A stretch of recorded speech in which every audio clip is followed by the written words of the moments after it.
Welcome to Ask and Learn. This is the answer to Chapter 21, problem number 26 from the Smith Organic Chemistry textbook.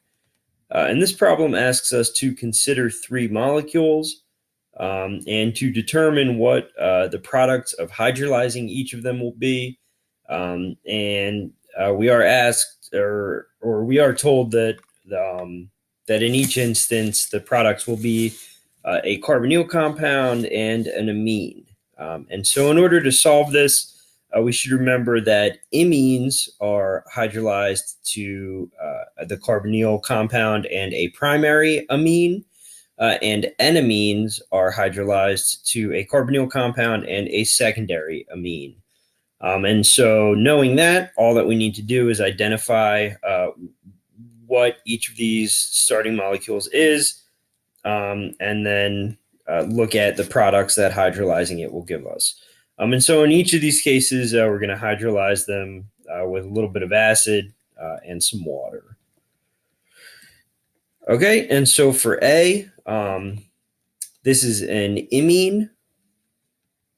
And so, as I said, once we know that it's an imine, we should know that this is going to give us a carbonyl compound and a primary amine.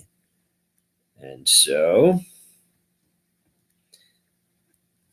this is going to be our carbonyl compound. So we'll have this aldehyde here, and then the primary amine.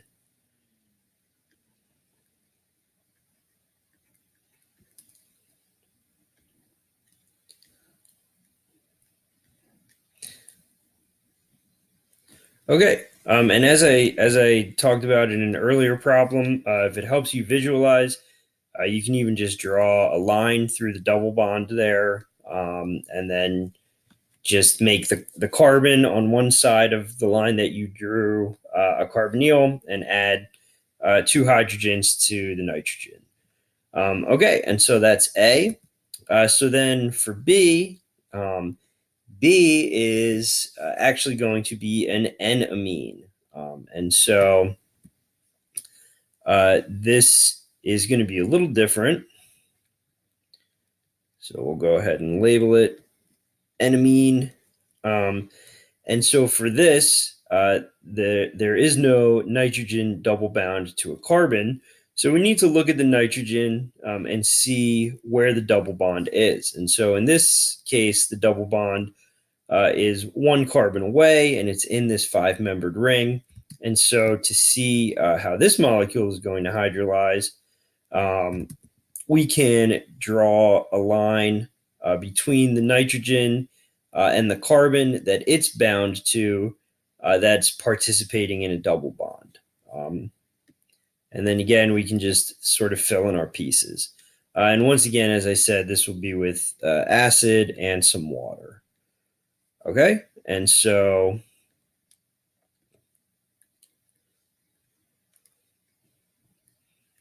we'll have this piece of the molecule.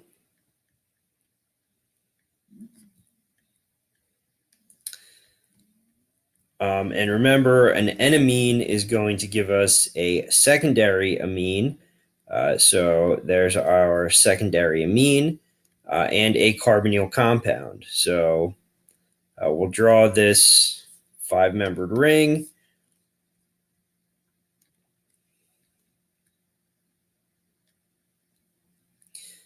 But it's not going to have the double bond that it did in the starting material. Instead, it's going to have this ketone. And so that's the only real difference between amines and N-amines in the way that they hydrolyze. So then if we go ahead and look at C, C is also an N-amine. And so it's going to hydrolyze the same way that B did. So acid water. And again, if it helps, for an N-amine, we can draw a line between the nitrogen and the carbon to which it's attached that's participating in a double bond. So in this instance, that nitrogen and that carbon. And so again, we then just fill in our pieces. So CH3, 2N. Remember, again, this is an N-amine, so it's going to give us a secondary amine. So we'll put a hydrogen there. There's our secondary amine. And then for our carbonyl compound, we're going to have an aldehyde here. And so that's going to look like this. And I'll actually start at this end.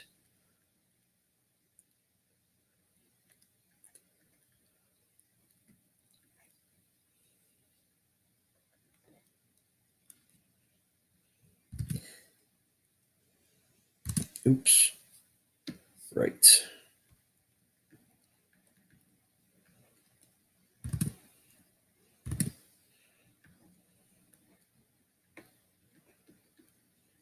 And so here's our carbonyl, the aldehyde. Okay, right. And so that's the answer to part C. And again, to solve these, you just really need to identify whether they are imines or N-amines, and then keep in mind the way that each of them will hydrolyze, identify the bond at which they'll hydrolyze, and then fill in the pieces to make the correct amine and the correct carbonyl compound.